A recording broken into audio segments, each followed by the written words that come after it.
কোদাল দিয়ে মাটি কোপাতে কোপাতে হাঁপিয়ে গিয়েছিল হরিবোল। এইবার সেই খুঁড়ে রাখা জায়গাটা থেকে উপরে উঠে এসে চরণকে বলল,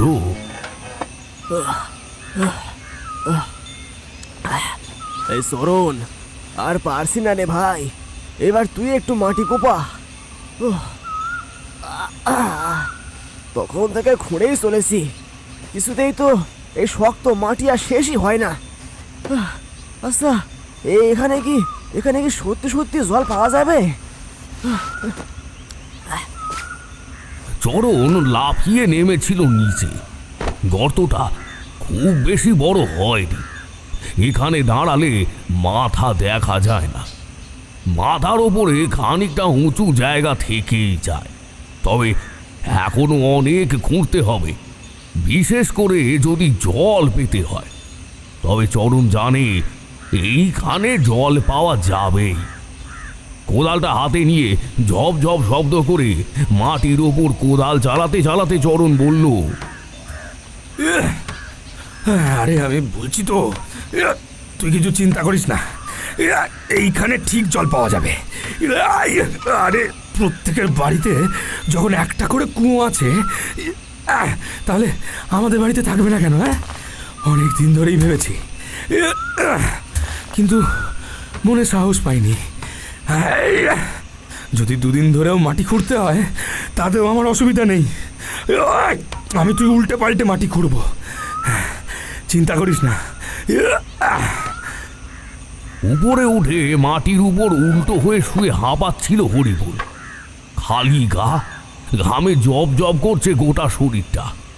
কোমরের কাছে ছোট করে জড়িয়ে রাখা লেংটির মতো কাপড়টা কাদা মাটি আর ঘামে একেবারে ভিজে গেছে। জিভটা মুখের এক পাশে বেরিয়ে এসেছিল ঠোঁটের পাশে, সেখানে এক ডলা থুতু জমা। মুখটা উপরে করে আকাশের দিকে তাকিয়েছিল হরিবোল। ভাগ্যিস এক পাশের বড় গাছের ছায়াটা মাথার ওপর নেমে এসেছে, না হলে চারপাশে যা ঠান্ডা হাওয়া, শীতের সময় বলে রক্ষে, না হলে এমন গাধার খাটনি গরমে তো আর পোষাতো না। নিচ থেকে চরণের কোদালের ঝপ ঝপ শব্দ, আর তার সঙ্গে মুখে গুনগুন গানের শব্দ ভেসে এলো। হরিবোল হেসে উঠল। চরণ মাটি কোপাবার সময় এমন করে। তারা দুজন মাটি কাটার মজুর। গ্রামের বাইরে এখানে ওখানে মাটি কাটার কাজ হলে কিংবা এই সমস্ত কুয়ো তৈরি হলে তাদের ডাক পড়ে, কিন্তু সে অনেক আগের কথা। বছর দুয়েক হলো ওরা এই সমস্ত কাজ ছেড়ে দিয়েছে। এখন দুজনে চাষবাসে মন দিয়েছে। তার জন্যই হয়তো চরণ হাঁপাতে হাঁপাতে মাটির এক পাশ দিয়ে উপরে উঠে এলো। কোদালটাকে এক পাশে ফেলে দিয়ে বলল,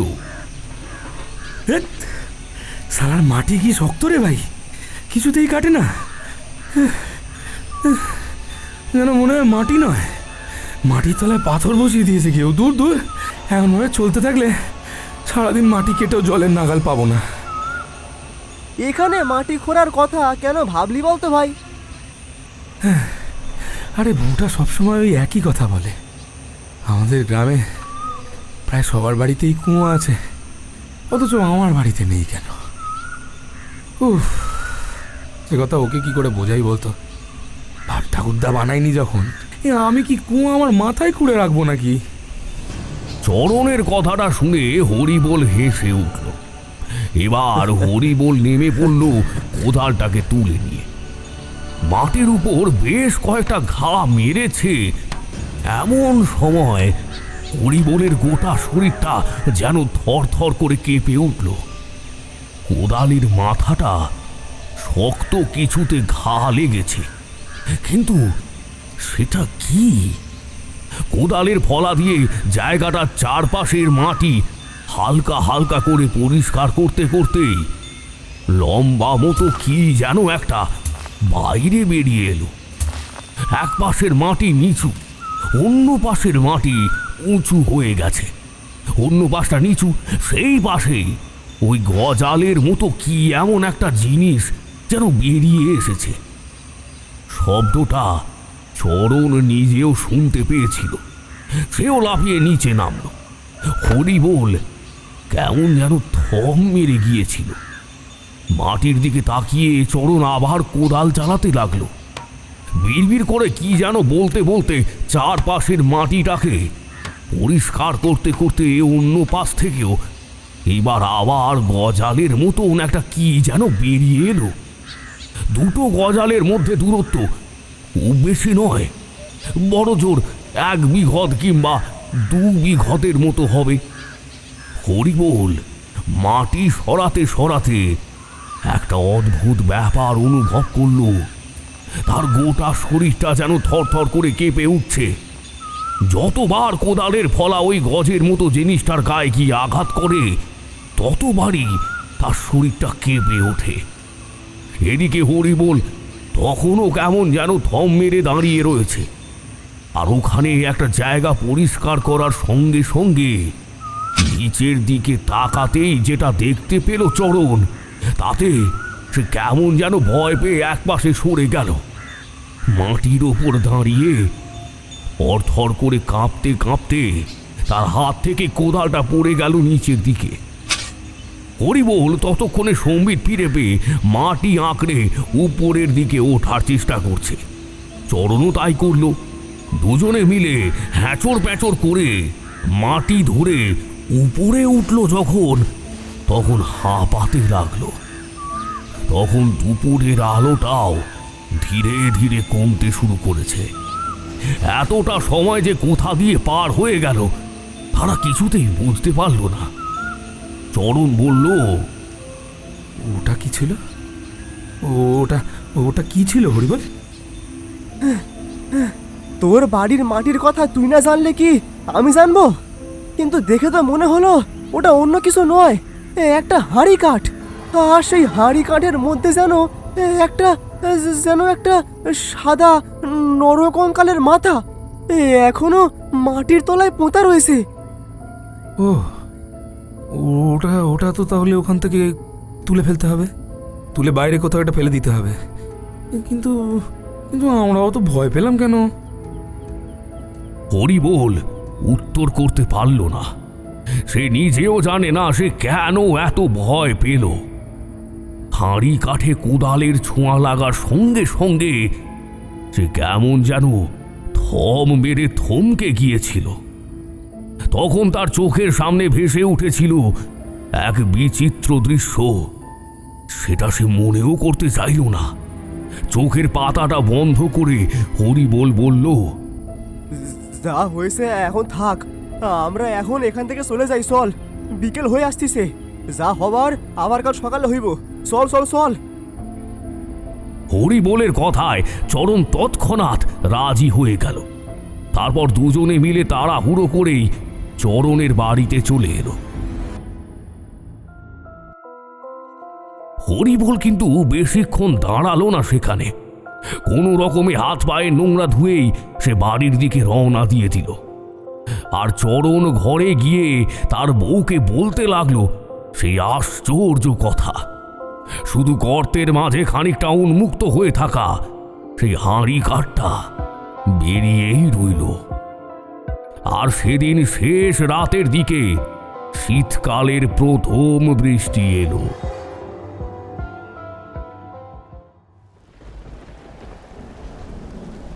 ঝমঝম করে বৃষ্টি পড়ছিল। বাধ্য হয়ে আমরা দাঁড়িয়েছিলাম। একে তো মাসের শেষ, তার উপর শীতের সময়। এই সময়টা একটু সকালের রোদ উপভোগ করতে করতে তারানাথের বাড়িতে যাব বলে ঠিক করেছিলাম। কিন্তু মাঝপথে যে আকাশটা এমন গণ্ডগোল করবে সে কথা কে জানতো। একটা দোকানের সামনে শেডের তলায় দাঁড়িয়েছিলাম। কিশোরী বলল, দেখেছো অবস্থা? একই শীতকাল, তাতে আবার নাকি বৃষ্টি। তাও আবার এমন দিনে আসতে হলো ঠাকুর মশাইয়ের বাড়িতে যেদিন যাব। মাঝে মাঝে তো মনে হয় যে ঠাকুর মশাইকে বলি, আপনি এই বৃষ্টির অসময়ে আনাগোনার ব্যাপারটা একটু থামান তো মশাই। আরে তুমি এমনভাবে বলছো যেন মনে হচ্ছে তারানাথ নিজেই এই কাজটা করেছে। সে নিজে তো আর আমাদের জন্য বৃষ্টি নামাচ্ছে না। আরে না না, বলা তো যায় না। মাঝে মাঝে আমার এটাও মনে হয় ঠাকুর মশাইয়ের অসাধ্য আবার কিছু নেই। আবার মাঝে মাঝে এটাও মনে হয় লোকটাকে আমরা যতটা চিনি সে তার থেকে কিন্তু বেশ আলাদাই। এই কথাটা অবশ্য কিশোরী কিন্তু মিথ্যা বলেনি। তারানাথ তান্ত্রিককে চেনা এত সহজ নয়।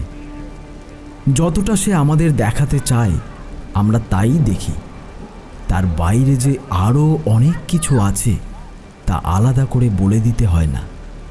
অবশেষে বৃষ্টি থামল। আমরাও সিগারেটের প্যাকেট আর তার সঙ্গে অনেক দিন পর তারানাথের জন্য খানিকটা রাবড়ি নিয়ে নিলাম। তেলে ভাজার দোকানটা আজকে বন্ধ। অবশ্য কী কারণে বন্ধ তা জানি না। গুটি গুটি পায়ে যখন তারানাথের কাছে গিয়ে পৌঁছলাম তখন দেখি তার ঘরের দরজা বন্ধ। অবশ্য একটু আগেই বৃষ্টি হয়েছে, এমন অবস্থায় শীতের সময় তাকে তো আর ঘরের বাইরে পাওয়া যাবে না। দরজার উপরে জোরে জোরে ধাক্কা পড়তেই ভেতর থেকে তারানাথ বলে উঠল, দরজা খোলা আছে, ভেতরে চলে এসো। একেতেই যা ঠান্ডা পড়েছে, তার উপর আজ আবার এই বৃষ্টি। এই এমন অবস্থায় তক্তপোষের উপর আজ আর বসা হবে না। তারানাথ সে কথা না বললে আমরাই হয়তো তাকে আজ ঘরে বসার জন্য বলতাম, কিন্তু আগে থেকেই যখন সব তৈরি হয়ে আছে তখন আর চিন্তা কিসের।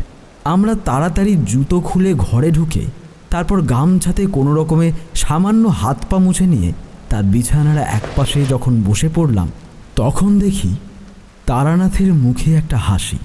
কিশোরী অমনি বলে উঠল, আরে দেখে তো মনে হচ্ছে আজ খদ্দের জুটেছে। কি ঠাকুর মশাই, তাই না? ঠিক খদ্দের নয়, অনেকদিন আগেই ওর সাথে পরিচয় হয়েছিল। সে এসেছিল এখানেই আজ সকালে, এখানেই আছে। একটা কাজের জন্য বেরিয়েছে, বিকেলের দিকে আবার আসবে। তার সঙ্গে অনেক আগের গল্প বলতে বলতে বেশ পুরনো দিনের কথা মনে পড়ে যাচ্ছিল।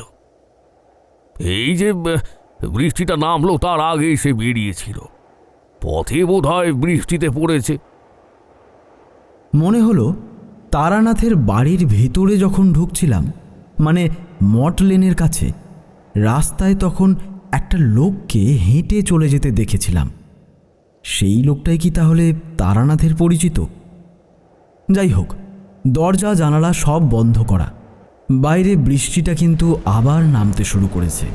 সব বন্ধ থাকলেও দরজা জানালার ফাঁক দিয়ে কিভাবে যেন ঠান্ডা হাওয়া এসে ঘরের ভেতরে ঢুকছে। তারানাথ একটা কালো চাদর জড়িয়ে রয়েছে গায়ে। আমরাও গুটিসুটি হয়ে বসলাম।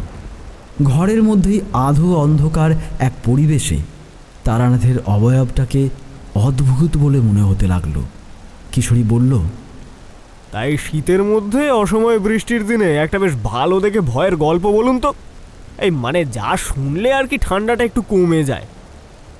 ভয়ের গল্প কিংবা ঠান্ডা কমে যাওয়ার মতো গল্প তা আমি জানি না। যেটুকু আমার জীবনে ঘটেছে সেটুকু আমি তোমাদের বলতে পারি। তবে হ্যাঁ, তোমরা যদি চাও তাহলে বিপদের গল্পও বলতে পারি। এমন বিপদ সচরাচর দেখা যায় না, একেই বোধহয় বলে ভাগ্য, বুঝলে? আজ যে আমার কাছে এসেছিল তাকে কেন্দ্র করেই একটা গল্প আমার কাছে আছে তোমাদের বলার জন্য। আমি যখন তার গ্রামে গিয়েছিলাম তখন যদিও প্রথম দিকে তার সঙ্গে আমার কোনো আলাপ পরিচয় ছিল না, একদম শেষের দিকেই আলাপ হয়েছিল। তাহলে সেই কথাই শোনাই আজকে তোমাদের। তারানাথ একটা পাসিং শো সিগারেটের প্যাকেট থেকে একটা সিগারেট তুলে নিল। তারপর জানালার পাল্লাটা সামান্য ফাঁকা করে সিগারেট ধরিয়ে ধোঁয়া ছাড়তে লাগলো সেই দিকে। বন্ধ ঘরে সিগারেট টানলে ধোঁয়ায় ঘরে গুমোট অবস্থা তৈরি করবে। বেশ কিছুক্ষণ এক মনে সিগারেট টেনে এক রাশ ধোঁয়া ছেড়ে নিয়ে নিজের গল্পটা মনে মনে গুছিয়ে নিয়ে তারানাথ বলতে শুরু করলো। বেশ কয়েক বছর আগের কথা, তখনও চারির মায়ের সাথে আমার বিয়ে হয়নি।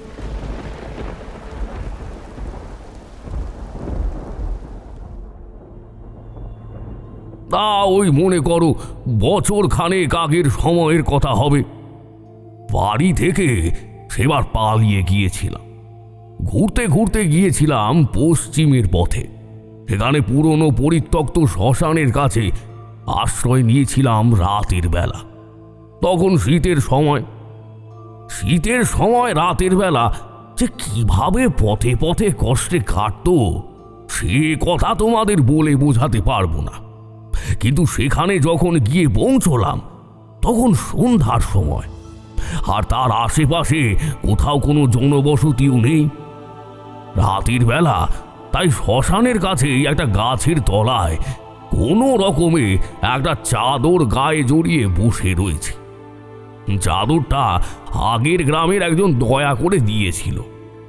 দূরে শিয়াল ডাকছে, মাঝে মাঝে এখানে ওখানে কুটকুট করে শব্দ হচ্ছে। আমার চিন্তা নেই, দেহবন্ধন করা আছে, সাধারণ কোনো অপশক্তি আমার কোনো ক্ষতি করতে পারবে না। গাছের তলায় হেলান দিয়ে বসে চাদরে মুখ থেকে পা পর্যন্ত যতটা সম্ভব ঢেকে চারদিকে তাকিয়ে দেখছি। চারপাশ সাদা কুয়াশার চাদরে ঢেকে গেছে, যেন কোথাও কিছু নেই। ভালো করে কোনো কিছুই দেখা যায় না।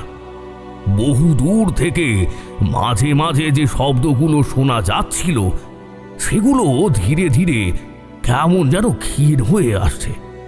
ক্রমশ ঠান্ডা বাড়তে শুরু করলো। গাছের উপর থেকে মাথার উপর টুপ টুপ করে কুয়াশা পড়তে শুরু করলো। চাদরটাকে ভালো করে জড়িয়ে নিলাম মাথার উপর দিয়ে, কিন্তু ঠান্ডা কি আর অমন ভাবে কমানো যায়? মাথা থেকে একেবারে কোমর পর্যন্ত চাদরে ঢাকা। দুটো পা কোনোভাবে মুড়ে নিয়ে যতটা লুকিয়ে রাখা যায় সেই চেষ্টাই করছি। ঠান্ডায় হু হু করে কাঁপছি। বারবার মনে হচ্ছে এমন সময় বাড়িতে থাকলে যে কি ভালো হতো। কথাটা ভাবতে ভাবতে কখন যেন সেই ঠান্ডার মধ্যে ঘুমের ঘোরের মধ্যে তলিয়ে পড়তে শুরু করেছি। এমন সময় মনে হলো সামনের দিক থেকে গরম একটা হালকা বাতাস যেন আমায় প্রচন্ড ধাক্কা দিল। ধরপড় করে উঠে বললাম,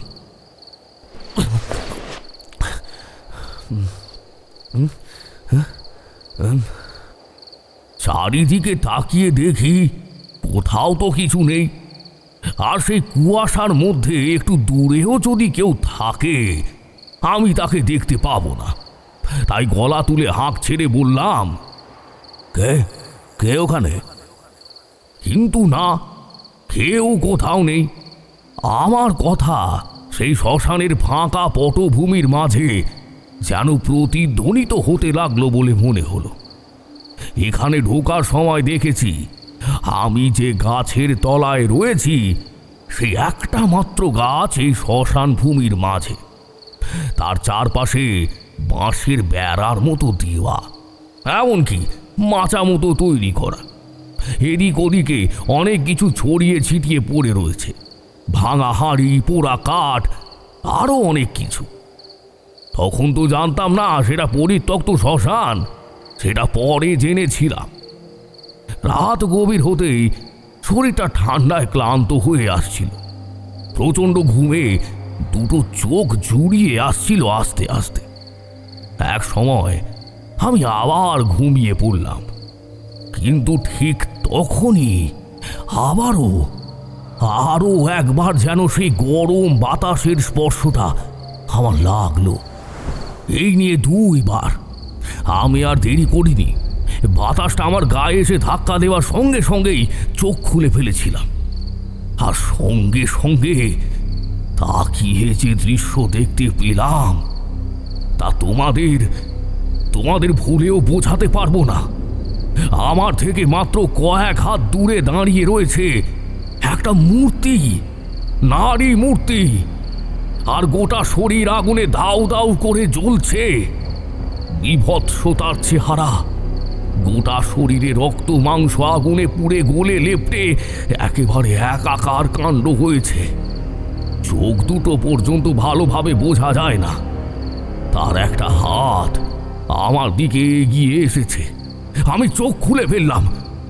সেও এবার আমায় দেখতে পেল, আর সঙ্গে সঙ্গে একটা প্রচণ্ড হাসির শব্দে মূর্তিটা যেন আমার মাথার উপর থেকে পিছনের দিকে সরে গেল। এমন দৃশ্য দেখে তো আর চুপ করে বসে থাকা যায় না। সঙ্গে সঙ্গে গাছের তলা থেকে চাদরটা নিয়ে উঠে পড়লাম। তাকিয়ে দেখি কোথাও কিছু নেই। আমি তারানাথ তান্ত্রিক, আমার দেহ বন্ধন করা আছে। তাছাড়া এমন অনেক কিছুই আমি জানি। যদি এই সমস্ত অপশক্তিকে আটকানো যায়, তার দেহ বন্ধন থাকার জন্যই সে আমার কোনো ক্ষতি করতে পারছে না, কিন্তু আমার আশেপাশে ঘুরে বেড়াচ্ছে। একটু পরেই তাকিয়ে দেখতে পেলাম গাছের পেছনে মাত্র কয়েক হাত দূরে সাদা কুয়াশার মাঝে আবার তাকে দেখা গেল। এইবার একটি নারী মূর্তি, ভীষণ বিস্ফারিত দুটো চোখে যেন আগুন জ্বলছে। সে আমার দিকে তাকিয়ে বলল, এখান থেকে চলে যা।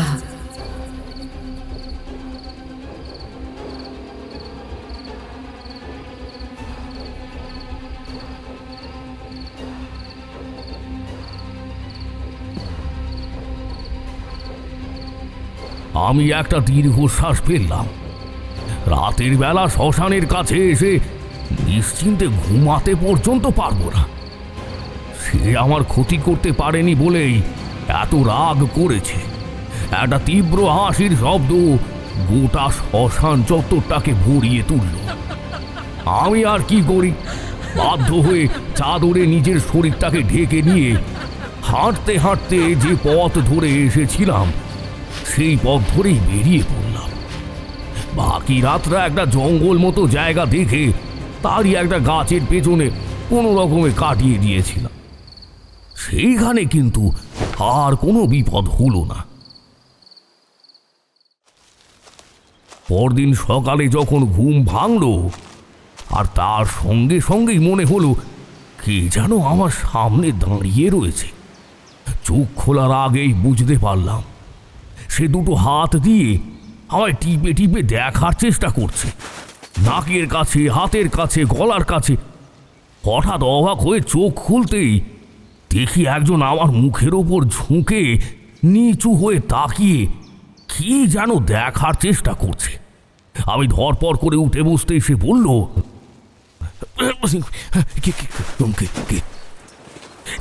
এই সাধু বাবা, সাধু বাবা, ভয় পাবেন না, ভয় পাবেন না। আমি চরণ।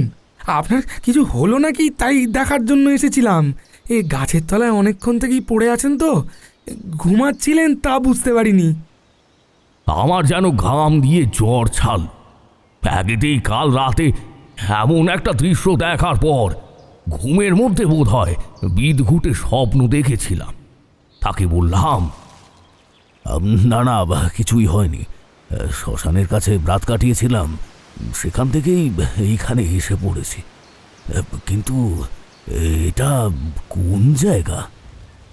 আমার কথা শুনে সে একটু অবাক হয়ে গেল। তারপর বলল, এই ওই শ্মশানে আপনি রাত কাটিয়েছেন সাধু বাবা? ওই শ্মশানে তো জ্যান্ত মানুষ গেলে আর ফিরে আসতে পারে না। ও শ্মশানে ডাইনি তাকে ডাইনি। ওই যে শনিবার যখন সেই ডাইনিকে জ্যান্ত শ্মশানের চিতায় পোড়ানো হলো, ওই তারপর থেকেই তো ওই শ্মশানে আর মানুষ যেতে পারে না। বুঝতে পারলাম কাল রাতে আমি যাকে দেখেছিলাম সে মানুষ নয়, মানে মানুষ তো নয়, সে হলো ডাইনি। আমি গাছের তলা থেকে উঠতেই সে তার নাম বলল। তার নাম চরণ। সে বলল, সাধু বাবা, আপনি যখন এখানে এসেছেন আমার বাড়িতে এসে একটা দিন থাকুন, বুঝলেন? আপনি তো ভবঘুরে মানুষ, এরপর আবার কোথায় চলে যাবেন? আমার বাড়িতে একদিন পায়ের ধুলো দিন। কথাটা সে এমনি বলল বটে, কিন্তু কেন জানি মনে হলো চরণের এই কথার পেছনে কোনো কারণ রয়েছে। তার চোখ দুটো দেখে একটু অবাক হলাম। বেশ কয়েকদিন মানুষের ঘুম না হলে যেমন অবস্থা হতে পারে ঠিক তেমন। কপালের দিকে তাকাতেই অবাক হলাম। এক অদ্ভুত বিপদের কালো ছায়া চরণকে যেন আশপাশ থেকে ঘিরে রয়েছে।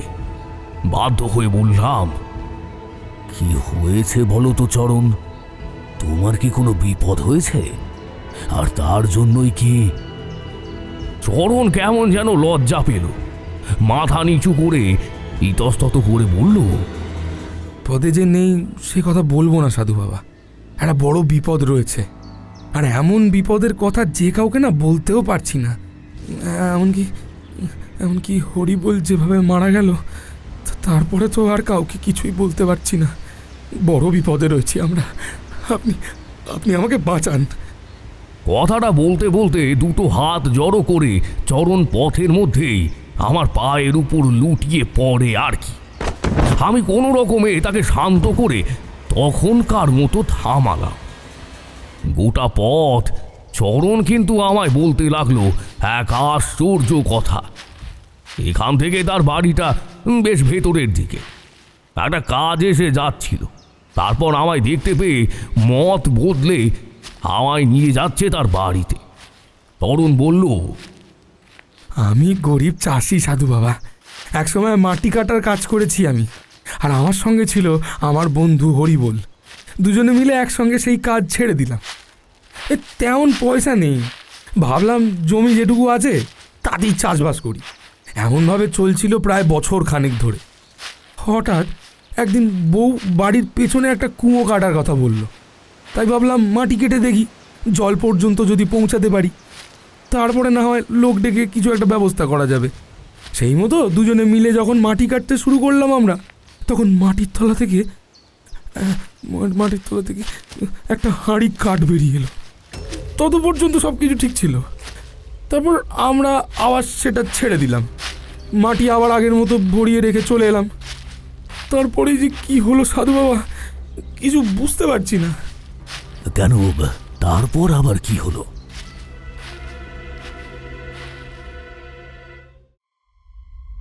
পরদিন সকালে যখন আমি হরিবোলের বাড়িতে গেছি, তো তখন দেখি হরিবোল বিছানায় শুয়ে রয়েছে। ভীষণ জ্বর এসেছে, তার গোটা শরীর যেন একেবারে জ্বরে পুড়ে যাচ্ছে। হরিবোলের বউকে বললাম,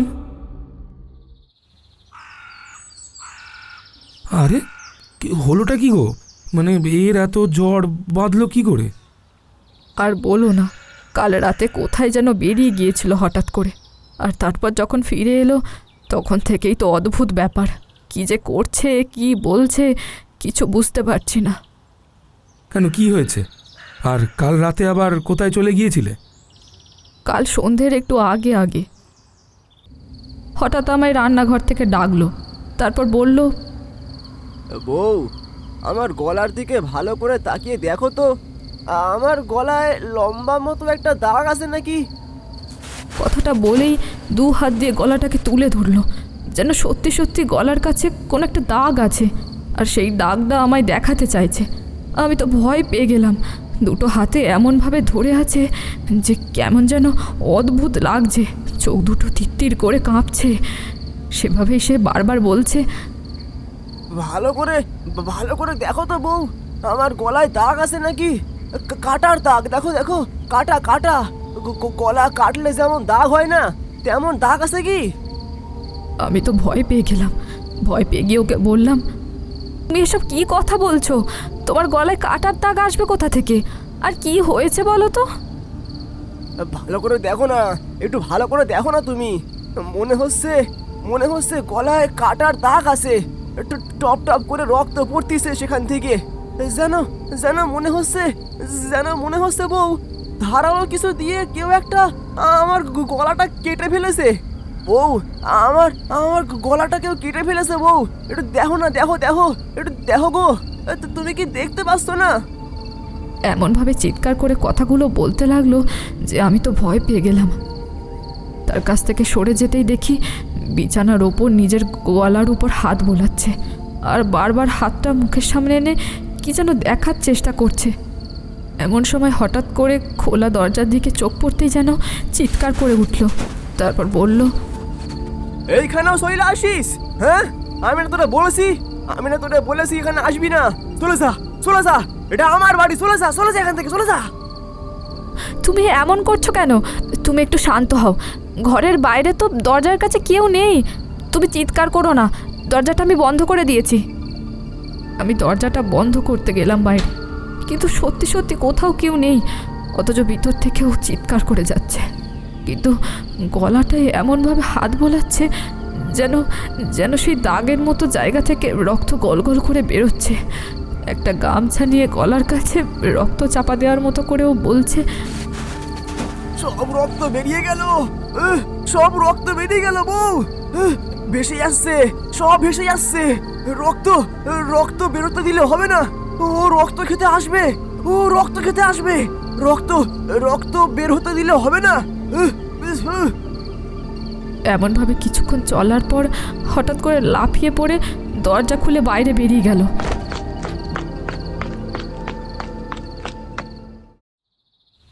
বাইরে তখন অন্ধকার, সন্ধে পেরিয়ে গেছে। আমি তাকে ডাকলাম। মালতীর মুখে অমন কথা শুনে আমি তো অবাক হয়ে গেলাম সাধু বাবা। আমি তাকে বললাম, সে কি গো, তো তারপরে কি হলো? তারপর থেকে কি এমন জ্বর ওর নাকি? এটুকু হলে তো তাও ভালোই ছিল। রাতের বেলা যখন ঘরে ফিরে এলো তখন দুটো চোখ লাল, গোটা শরীর যেন থরথর করে কাঁপছে। কোনো মতে কাঁপতে কাঁপতে ঘরে এসে ঢুকতেই আমি তাকে দেখে ছুটে গেলাম। দেখি গায়ে ভীষণ জ্বর, কিন্তু আমি ধরতে যেতেই সে আমার দিকে তাকিয়ে কাঁদতে লাগলো। তারপর বলল,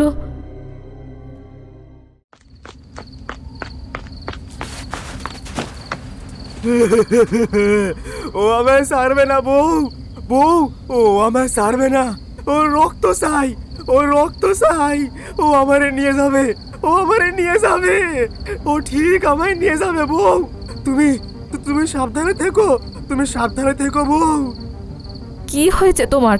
আর কার কথা বলছো তুমি বারবার? কে তোমায় নিয়ে যাবে?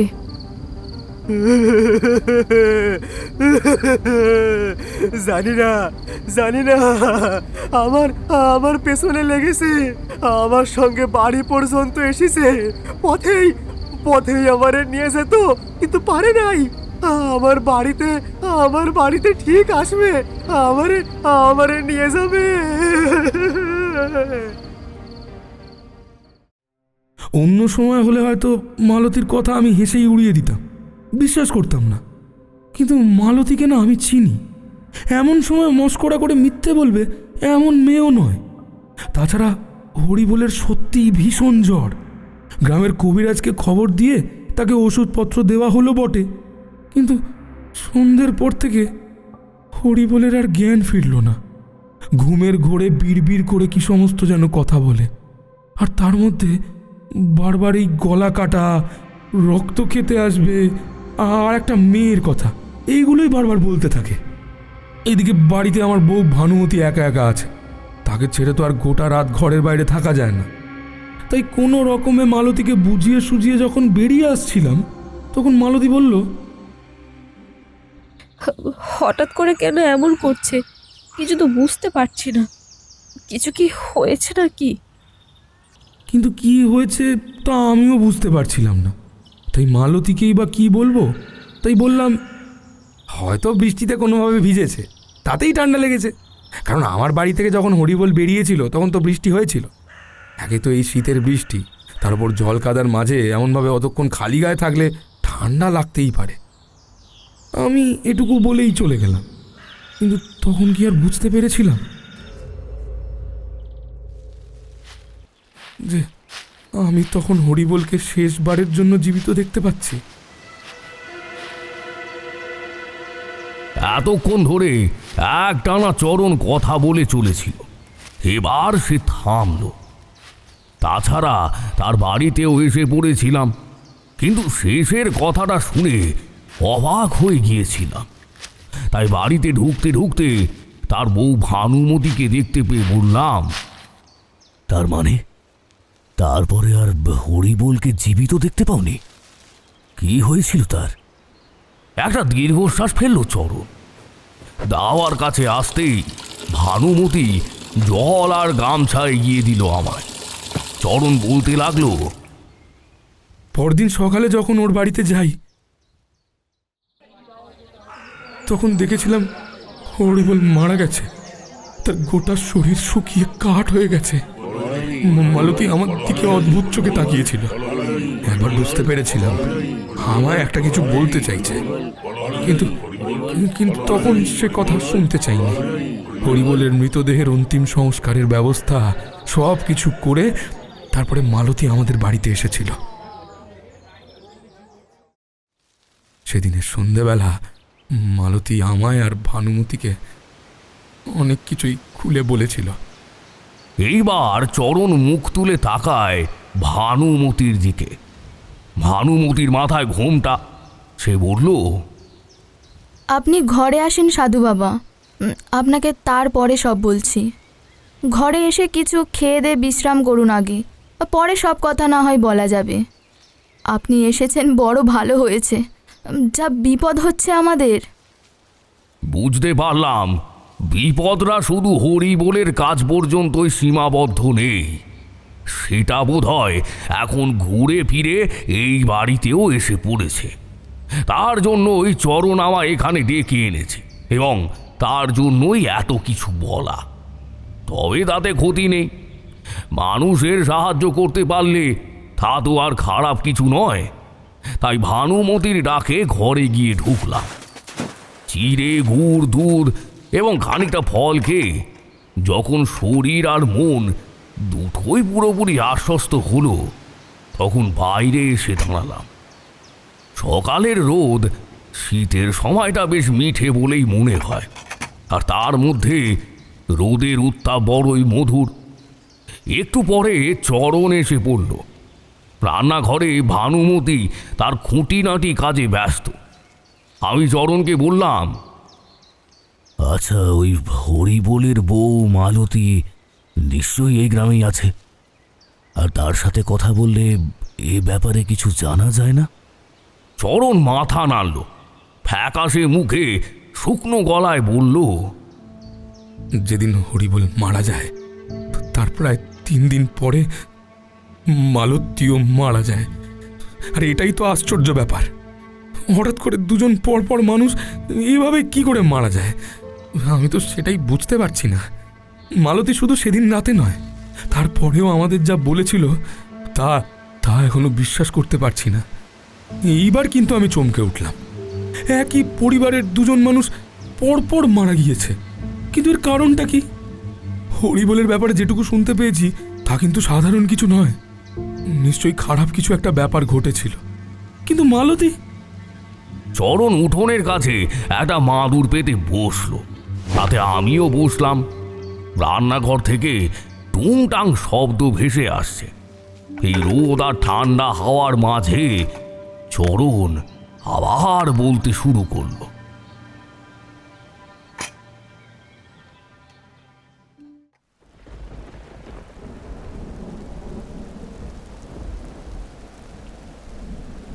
এক টানা এতক্ষণ কথা বলে এবার তারানাথ একবার চুপ করল। সিগারেটের অবশিষ্টাংশটা জানালা দিয়ে টোকা মেরে বাইরে ফেলে দিয়েছিল সে। এবারে উঠে গিয়ে খানিকটা জল খেয়ে এলো। আমি বললাম, হরিবোল এবং তার বউ দুজনেই যদি মারা গিয়ে থাকে, তার মানে তাদের বাড়িতে খারাপ কিছু একটা হয়েছিল, তাই না? আমারও তো ঠিক সেটাই মনে হচ্ছে, কিন্তু তাহলে চরণ কেন এটা বলল যে সে আর তার পরিবার নাকি একটা বড় বিপদে রয়েছে? এমন সময় তারানাথ জল খেয়ে আমাদের কাছে এসে পড়েছিল। তারপর আবার বলতে শুরু করলো, হ্যাঁ, তো আমারও তাই মনে হয়েছিল যে হরিবোলের বাড়িতে বোধহয় এমন কিছু একটা খারাপ হয়েছে, যাতে এমন ব্যাপার হয়েছে। তাই চরণকে বলে সেখানে বসে না থেকে সেখান থেকে হাঁটতে হাঁটতে হরিবোলের বাড়িতে গিয়ে পৌঁছলাম। মাটির ঘর, মাথায় খড়ের চাল। বাড়ির আশেপাশে ছোটখাটো 2-1টা গাছ। বাড়ির চারপাশটা উঁচু করে রাখা গাছের সারি দিয়ে ঘেরা আর ফাঁকা, কোথাও কেউ নেই। সামান্য কয়েকদিন কেটেছে দেখেই বোঝা যায়। চরণ বলল, পাশের গ্রামে হরিপুরে তার এক আত্মীয় আছে, সেখানে থাকবে এমনটাই ঠিক হয়েছে। তবে বুঝতেই পারছেন, গ্রামে তারও পরিবার রয়েছে, তারও সম্পত্তি রয়েছে। এই বাড়ি ফাঁকা থাকতে থাকতে একসময় পরিত্যক্তই হয়ে যাবে, বুঝতে পারছেন? কিন্তু ওই হরিবোলের বউ মালতীর কি হলো? মালতী পরদিন সন্ধ্যাবেলায় আমাদের বাড়িতে এলো। ভানুমতির সঙ্গে তার ভালোই পরিচয় ছিল। সে আসলে ভানুমতির কাছেই এসেছিল। সন্ধ্যাবেলা আমি ফিরে আসতেই সে বলল, কি হয়েছিল? তোমরা তো কিছুই বললে না। হঠাৎ করে একটা লোক এমনভাবে জ্বরে পড়ে তো মারা যেতে পারে না, কিছু একটা ব্যাপার রয়েছে। তাছাড়া এমন ভীতু তো ও ছিল না। আমি তো নিজেও বুঝতে পারছি না, মাথা খারাপ হয়ে গিয়েছিল নাকি? কিন্তু একটা দিনের মধ্যে এমনভাবে সব কিছু হয়ে গেল কি করে? গলায় যে দাগের কথা বলতো বারবার, দাগটা কখনো দেখতে পেয়েছিলে তুমি? আরে না না, কিচ্ছু নেই, কিচ্ছু ছিল না। রাতে যখন ফিরে এলো তখন ওর চোখ লাল, তখনও গলায় কিচ্ছু নেই, অথচ বারবার সেই গলায় হাত দিয়ে চেপে ধরে থাকতো। অনেক রাত অবধি জেগেই ছিল। ঘরের দরজা জানালা বন্ধ করে দিয়ে বিছানায় শুয়ে পড়েছিলাম। হঠাৎ লাফিয়ে উঠে হ্যারিকেনটা বাড়িয়ে দিয়ে বলল, বউ বউ, বিছানার তলায়, বিছানার তলায়ও আছে। ও ও বিছানার তলায় বসে রয়েছে বউ। আমি আমি ঠিক জানি বিছানার তলায় বসে আছে। একবার একবার তুমি নেমে গিয়ে দেখো না, দেখো দেখো দেখো দেখো না। রাত বিরেতে এমন কেন করছো? একটু ঘুমাও দেখি। একেতেই শীতের রাত, ঘুমিয়ে পড়ো। তারপরে এমন করলে তো শরীর খারাপ করবে তোমার। কাল সকালে কবিরাজকে আবার ডেকে আনবো না হয়। তুমি বুঝতে পারতেছো না, বিছানার তলায়, বিছানার তলায় সত্যি সত্যিও বসে আছে। আমরা ঘুমিয়ে পড়লেই ও বেরিয়ে আসবে। আর তারপর আমার গলায়। এমনভাবে কথাগুলো বলছিল যেন সত্যি কথা। বাধ্য হয়ে আমি হ্যারিকেনটা নিয়ে নিচে বিছানার তলাটা ভালো করে দেখলাম। না, কোথাও কেউ নেই। কিন্তু তারপরেই কথাটা বলতে বলতে চরণ থেমে গেল, যেন কিছু একটা হঠাৎ মনে পড়েছে এমন ভাবে চরণ বলল, ঠিক এই কথাটা বলতে গিয়ে মালতীও কেমন যেন চমকে উঠেছিল। কিছু একটা যে হয়েছিল সেটা আমি বুঝতে পেরেছিলাম। বললাম, আচ্ছা তারপরে কি হলো? সেটাই তো ঠিক বুঝতে পারলাম না। হ্যারিকেনটা বিছানার তলা থেকে তুলে নিয়ে যখন উপরে চলে আসব, এমন সময় মনে হলো সত্যি সত্যি বিছানার তলাটা যে অন্ধকার হয়ে গেল। এমন সময় যেন দুটো হলদে চোখ আমি এক মুহূর্তের জন্য বিছানার তলায় দেখতে পেলাম। চমকে উঠে আবার হ্যারিকেনটা নামাবার সঙ্গে সঙ্গেই মনে হলো, হ্যাঁ, সত্যি সত্যি কেউ একটা এখানে ছিল। এইমাত্র আলো পড়ার জন্য সরে গেল। মালতীর মুখটা না ভয়ে কেমন যেন হয়ে গেল। সে কিন্তু ভীতু মানুষ নয় সাধু বাবা। এই শুনে আমার বউ বেশ ভয় পেয়ে গিয়েছিল। কিন্তু মালতী ভানুমতির দুটো হাত চেপে ধরে বলল, বিছানার তলায় সত্যি সত্যি কেউ ছিল। যে আলোটা আমি নামিয়ে দিচ্ছিলাম তখন সে সরে যাচ্ছিল, আর আলোটাকে তোলার সঙ্গে সঙ্গে আবার সে অন্ধকারে একটা কিছু চলে আসছিল। যখন আমি আলো হাতে বিছানার তলায় উঁকি মারি, তখন সে সেখান থেকে বেরিয়ে এসে উঠে দাঁড়ায় বিছানার এক পাশে। হঠাৎ করেই আমি আলোটাকে দপ করে নিভিয়ে দিলাম, আর আর সঙ্গে সঙ্গে দেখতে পেলাম বিছানার এই পাশ থেকে ও পাশে দুটো পা, কালো রঙের কুচকুচে দুটো পা দাঁড়িয়ে রয়েছে বিছানার ও পাশে। ওপার থেকে শুনতে পেলাম হরি বলে চিৎকার। আলো বন্ধ করলে কেন? আরে আলো বন্ধ করলে কেন? আলো বন্ধ করলেও চলে আসবে। আরে তুমি কি জানো না? বুঝতে পেরেছি তুমি ওর সঙ্গে হাত মিলাইছো। তোমরা সবাই মিলে আমারে মারতে চাও। আমি দেব না, আমি কিছুতেই আমাকে মারতে দেব না, না কিছুতেই না। তাড়াতাড়ি যখন ওপরে উঠে এলাম, দেখি অন্ধকারের মধ্যে নিজেই নিজের দুটো হাত দিয়ে নিজের গলা চেপে ধরেছে ও। আমি তাড়াতাড়ি তার দুটো হাত ধরে টেনে ছাড়াবার চেষ্টা করতে লাগলাম। চিৎকার করে বলতে লাগলাম, কি করছো? নিজের হাত দিয়ে নিজের গলা টিপছো কেন? ছেড়ে দাও, ছেড়ে দাও বলছি। ও মেরে ফেলবে, ও মেরে ফেলবে। আলো জ্বালাও বউ, আলো জ্বালাও। আলো না জ্বালালে ও মেরে ফেলবে। উঠে এসেছে, ও ওর নিজের জায়গা থেকে উঠে এসেছে, আমাকে মারার জন্য উঠে এসেছে। বউ, ভালো চালাও, ভালো চালাও। মালতী এই পর্যন্তই বলতে পেরেছিল, তারপরে কান্নায় একেবারে ভেঙে পড়েছিল। আসলে হরিবোল ঠিক কখন মারা গেছে, কিভাবে মারা গেছে, সে কথা মালতী না নিজেও বুঝতে পারেনি। কবিরাজ জানিয়েছিল জ্বরের মধ্যেই সে হঠাৎ করে মারা পড়েছে। এদিকে মালতী 3 দিন পরে মারা গেল, সেও একদিন রাতের মধ্যে হঠাৎ করেই মারা যায়। কবিরাজ বলে কোনো কিছু দেখে প্রচণ্ড ভয় পেয়ে নাকি সে মারা গিয়েছে। কিন্তু আশ্চর্যের ব্যাপার কি জানেন সাধু বাবা, মালতী আর হরিবোল দুজনের গলার কাছেই একটা লম্বালম্বি কাটার দাগের মতো ছিল, অথচ সেটা থাকার কোনো কথাই নয়। শুধু লম্বালম্বি নয়, গোটা গলা জুড়ে সেটা ছিল। যদি কেউ মাথাটা ধর থেকে কেটে আলাদা করে দেয়, তারপরে আবার সেটা জোড়া লাগায়, তাহলে যেমন হবে ঠিক তেমনই। চরণের কথা শুনে আমি চমকে উঠলাম। এর আগে অদ্ভুত অলৌকিক কিছু সমস্যার মধ্যে আমি পড়েছি, বিপদও এমন হয়েছে যেখানে প্রাণ সংশয় পর্যন্ত হয়েছিল, কিন্তু চরণের কথায় কোনো কিছুই বুঝে উঠতে পারলাম না। হঠাৎ করে মালতী আর হরিবোলের এমন কি হলো, আর চরণই বা কিসের ভয় পাচ্ছে সেটাও আমার কাছে পরিষ্কার হলো না। হরিবোলের বাড়ি থেকে বেরিয়ে পথে যখন হেঁটে আসছি, তখন গভীর দুপুর। চরণ আমাকে গ্রামের পথ, বাড়ি, এটা ওটা সব কিছুই ঘুরে ঘুরে দেখাচ্ছিল। বিকেল পর্যন্ত আমরা ঘোরাঘুরি করলাম। সূর্য পশ্চিম আকাশে চলে যাবে এমন সময় হঠাৎ চরণ চমকে উঠে বলল, তাড়াতাড়ি চলুন সাধু বাবা, বাড়িতে চলুন, এক্ষুনি অন্ধকার নেমে যাবে। হঠাৎ করেই মনে পড়ল হরিবোল এবং মালতী দুজনেই অন্ধকারকে ভয় পাচ্ছিল। তাহলে কি চরণ নিজেও অন্ধকারকে ভয় পায়? কিন্তু কেন? ব্যাপারটা ভালো করে দেখা দরকার। তাড়াতাড়ি চরণকে নিয়ে তার বাড়িতে যখন ফিরে এলাম, তখন দেখতে পেলাম ভানুমতি দাওয়ার কাছেই দাঁড়িয়ে রয়েছে। আমাদের দেখতে পেয়ে সে ভয়ার্ত কণ্ঠে বলল, এত দেরি করলে কেন? তুমি তো জানো অন্ধকার হলেই তোমার ভয় হয়, আগে আগে চলে এলে না কেন? চরণ যেন আমায় ভুলেই গেছে এমনভাবে এসে তাড়াতাড়ি ঘরের ভেতরে গিয়ে ঢুকলো।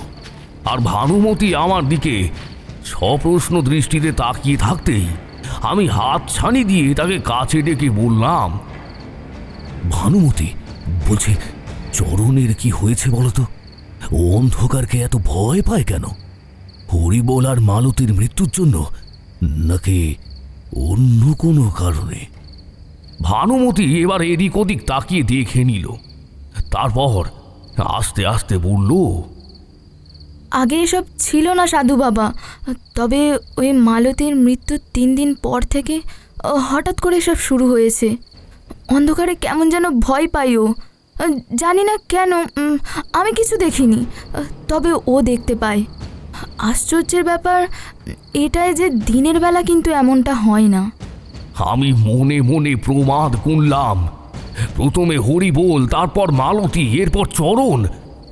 যদি এমনটাই হয় তাহলে 3 দিনের মধ্যেই তো চরণেরও মারা যাওয়ার কথা, তাই না?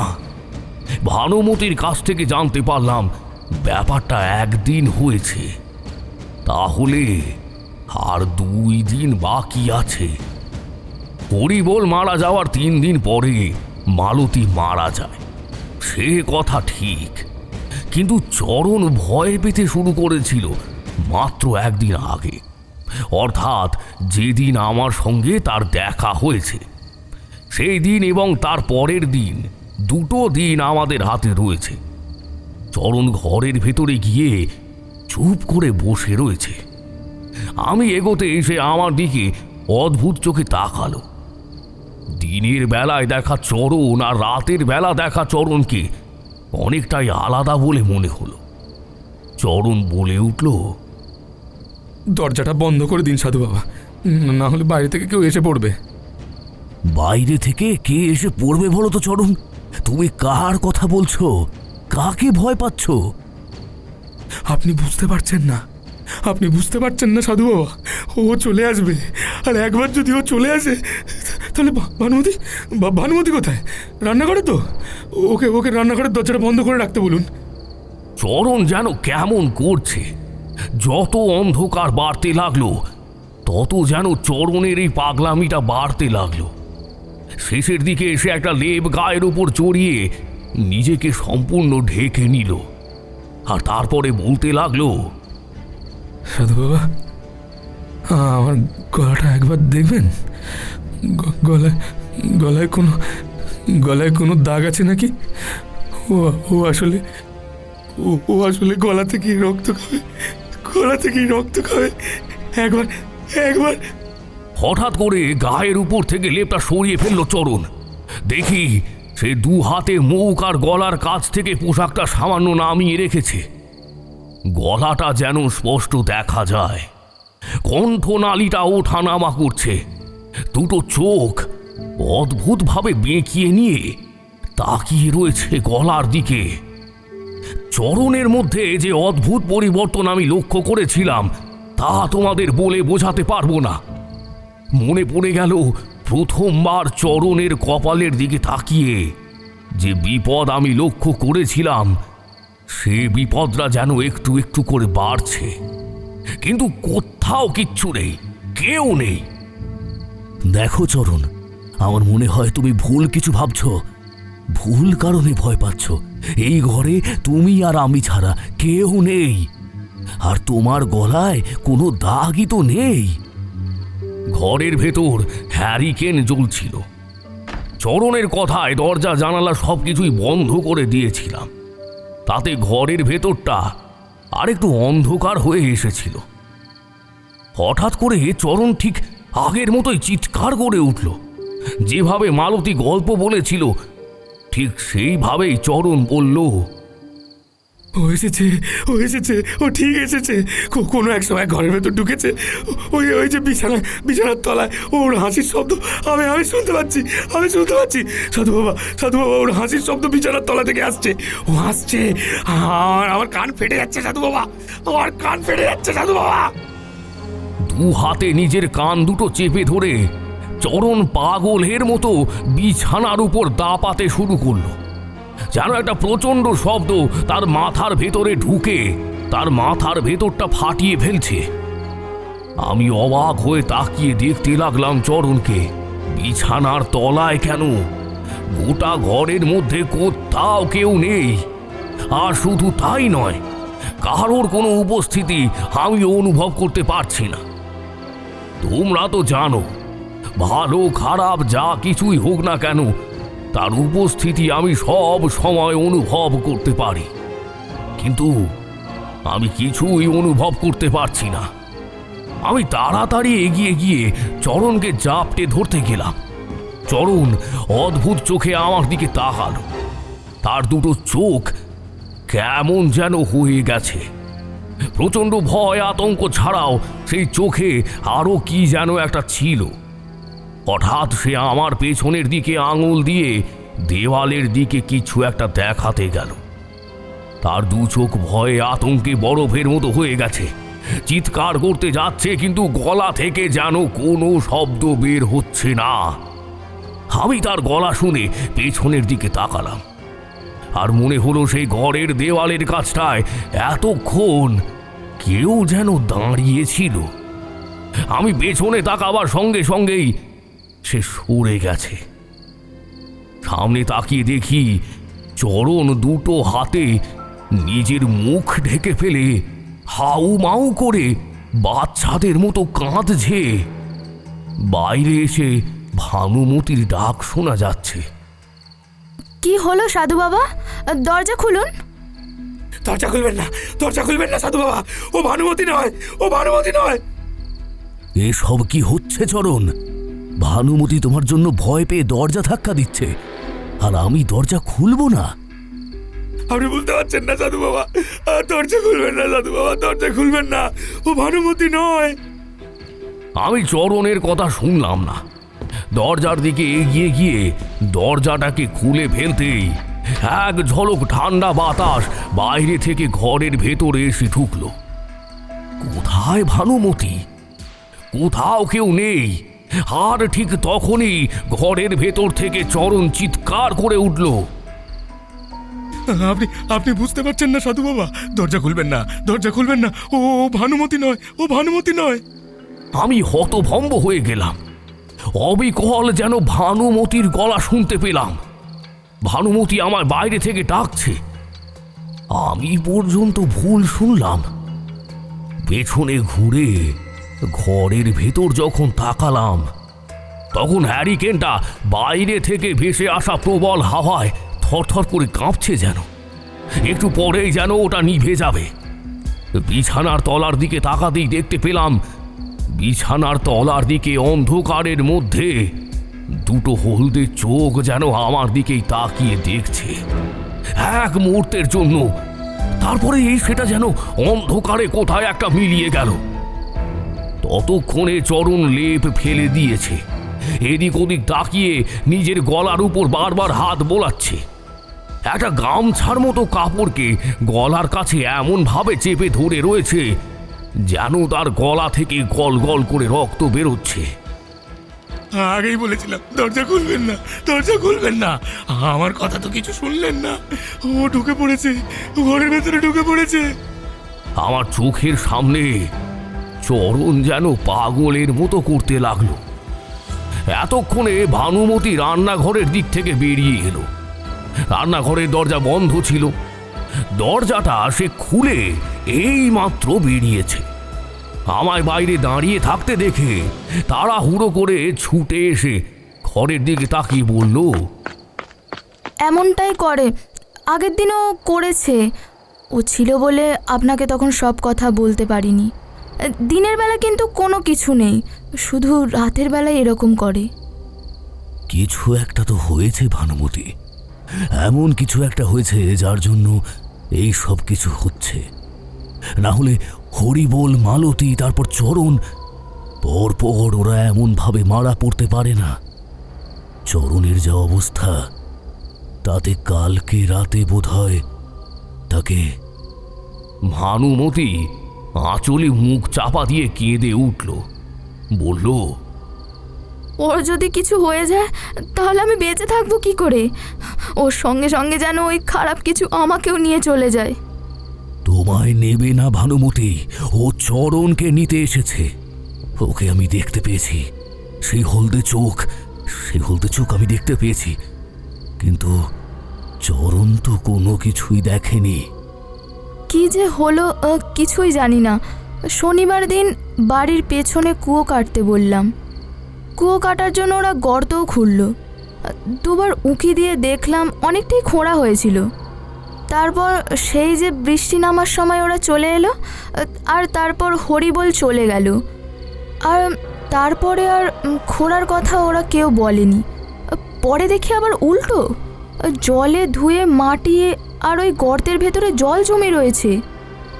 কুয়ো খুঁড়তে গিয়ে এমন কিছু একটা যে হবে আমি তো ভাবতেই পারিনি। চরণ তখন আগের মতোই ভয়ে ঘরের ভেতরে এদিক ওদিক তাকাচ্ছে, চিৎকার করছে। মাঝে মাঝে অদৃশ্য কাউকে দেখে যেন চলে যাওয়ার কথা বলছে। ভানুমতির কথায় কিন্তু বিদ্যুৎ চমকের মতো আমার একটা কথা মনে পড়ে গেল। প্রথমে যখন চরণের সঙ্গে আমার সাক্ষাৎ হয়েছিল, সে বলেছিল বাড়ির পেছনে কুয়ো খুঁড়তে খুঁড়তে মাটির তলা থেকে বেরিয়ে এসেছিল একটা হাঁড়ি কাঠ। আর সেই হাঁড়ি কাঠের উপরে একটা নরমুণ্ড তখনও পর্যন্ত ছিল। কথাটা মনে হতেই ভানুমতিকে সেইখানেই থাকতে বলে আমি একটা হ্যারিকেন হাতে নিয়ে ঝট করে বাড়ি থেকে বেরিয়ে এলাম। উঠোনে নামতেই যেন মনে হলো ঠান্ডা বাতাসটা আমায় প্রচণ্ড ধাক্কা দিল, ঠেলে সরিয়ে দেওয়ার চেষ্টা করছে যেন। আমি তার মধ্যেই কুয়াশা ভেদ করে হ্যারিকেনটা হাতে নিয়ে বাড়ির পেছনের দিকে চলে এলাম। সত্যি সত্যি একটা গর্ত খোঁড়া রয়েছে, তার মধ্যে বৃষ্টির জল জমে রয়েছে। আর কিছুই ভালোভাবে দেখা যায় না। মনে মনে ভাবলাম, এই যদি সেই খোঁড়া জায়গা হয় তাহলে এইখানেই সেই হাঁড়ি কাঠ থাকার সম্ভাবনা। কিন্তু ওটার জন্যই কি এত কিছু হয়েছে? ব্যারিকেডটা মাটিতে নামিয়ে রেখে সেই জলের দিকে এক দৃষ্টে তাকিয়ে রইলাম বেশ কিছুক্ষণ। আর সঙ্গে সঙ্গে হাওয়ায় একটা দৃশ্য ঘটে গেল। তারানাথ এইখানেই চুপ করল। আমি আর কিশোরী ধৈর্য ধরে তার কথা শুনে চলেছিলাম। এবারে কিশোরী একটু অধৈর্য হয়েই বলল, তারপরে কি হলো? জল কাদার মধ্যে যেটুকু জল জমে ছিল ওটা খুব বেশি নয়। জলের মধ্যে নেমে যখন দেখছিলাম তখন হাঁটু পর্যন্ত জল হবে না, মোটামুটি পায়ের অর্ধেকটা পর্যন্ত উঠে এসেছিল। কিন্তু উপরে দাঁড়িয়ে দেখতে পেলাম সেই জলের ভেতর থেকে উঠে এলো একটা মাথা, কালো চুল, মাথায় অজস্র চুল, সেই কাদা জলের মধ্যে ছড়িয়ে রয়েছে। জল কাদা মাখা অবস্থায় একটা মাথা উপরে উঠে এলে যেমন হয় ঠিক তেমনই অতি সাধারণ একটি নারী মূর্তি। হ্যারিকেনের অল্প আলোয় তাকে অস্পষ্টভাবে দেখতে পাচ্ছি। এই গর্তের চারপাশে কুয়াশা ভরা। সেই নারী মূর্তির মুখের ভেতর এমনকি নাকের মাঝেও জল কাদা লেগে রয়েছে। এক দৃষ্টি কিছুক্ষণ আমার দিকে তাকিয়ে রইল সে, তারপর বলল, খবরদার এখানে আসবি না। এখানে এলে তোরও কিন্তু বিপদ হবে। যারা যারা এখানে এসেছে তারা কেউ কিন্তু বাঁচেনি। ওই হাঁড়ি কাঠ যারা ছুঁয়েছে তারা কিন্তু কেউ বাঁচবে না। কথাটা শুনে আমি চমকে উঠলাম। নারী মূর্তির মধ্যে ভয় পাওয়ার মতন কিছু নেই। ভীষণ কিছু বা কোনো খারাপ কিছু কিংবা কোনো অপশক্তির মতো সে আমায় ভয়ও দেখাচ্ছে না। ওই নারী মূর্তিটা আমায় সাবধান করছে। আমি বললাম, তুমি কে? আর এই হাঁড়ি কাঠ ছোঁয়ার জন্য মৃত্যু হবে কেন? আমি তো কিছুই বুঝতে পারছি না। এখন তার জন্য সঠিক সময় নয়। সব কথা তোকে আমি বলবো, কিন্তু কিন্তু তারপরে খবরদার এই জলে কিন্তু নামবি না, আর হাঁড়ি কাঠও স্পর্শ করে দেখবি না, কেমন? কথাটা বলার সঙ্গে সঙ্গে সেই মাথাটা যেন আবার জলের মধ্যে কোথায় হারিয়ে গেল। আমি থমকে দাঁড়িয়ে রইলাম সেখানে। কি করব? জলের মধ্যে নেমে যদি হাঁড়ি কাঠ স্পর্শ করি তাহলে মেয়েটির কথার খেলাপ করা হবে। আমার বিপদ হোক বা না হোক সেটা পরের কথা, কিন্তু কিন্তু তার কথাটা যেন শোনা দরকার বলে মনে হচ্ছে। কিন্তু সে কে? তার সাথে ওই হাঁড়ি কাঠের সম্পর্কটাই বা কি? মালতী আর হরিবোলের মৃত্যুর সঙ্গেই বা এর কি সম্পর্ক? এমন সময় ভেতর থেকে ভানুমতির চিৎকার শুনতে পেলাম। সাধু বাবা, সাধু বাবা, তাড়াতাড়ি আসুন। হ্যারিকেনটা নিয়ে প্রায় দৌড়ে বাড়ির দিকে ছুটতে ছুটতে পেছনের দিক থেকে শুনতে পেলাম একটা অদ্ভুত গলায় চাপা হাসির শব্দ। এইটা কিন্তু সেই মেয়েটির হাসি নয়, অন্য কিছু। তাড়াতাড়ি ঘরে এসে দেখি চরণ দুটো হাতে নিজের মুখটা চেপে ধরে রয়েছে আর চিৎকার করে বলছে, সাধু বাবা, সাধু বাবা, আপনি ওকে দেখছেন? আপনি ওকে দেখছেন? কোথায় গেল? কোথায় গেল? এইমাত্র তো এইখানেই ছিল। ও রক্ত খেতে এসেছিল। রক্ত আমি কিছুতেই দেবো না, রক্ত আমি কিছুতেই দেবো না। আমি ভানুমতি, সত্যি বলছি। তুমি আমায় ছুঁয়ে দেখো, এখানে কেউ নেই। আমি আছি, সাধু বাবা আছে, তোমার কোনো চিন্তা নেই, তোমার কোনো ক্ষতি হবে না। চরণ কিন্তু তবুও চোখ খোলে না। আমি এগিয়ে গিয়ে চরণের দুটো হাত শক্ত করে ধরতেই বুঝতে পারলাম তার গোটা শরীর জ্বরে পুড়ে যাচ্ছে, গাটা থরথর করে কাঁপছে। দুটো হাত হ্যাঁচকা টানে নামিয়ে নিয়ে তার কপালের মাঝখানে বুড়ো আঙুলটা রেখে বিড় করে একটা মন্ত্র পড়তেই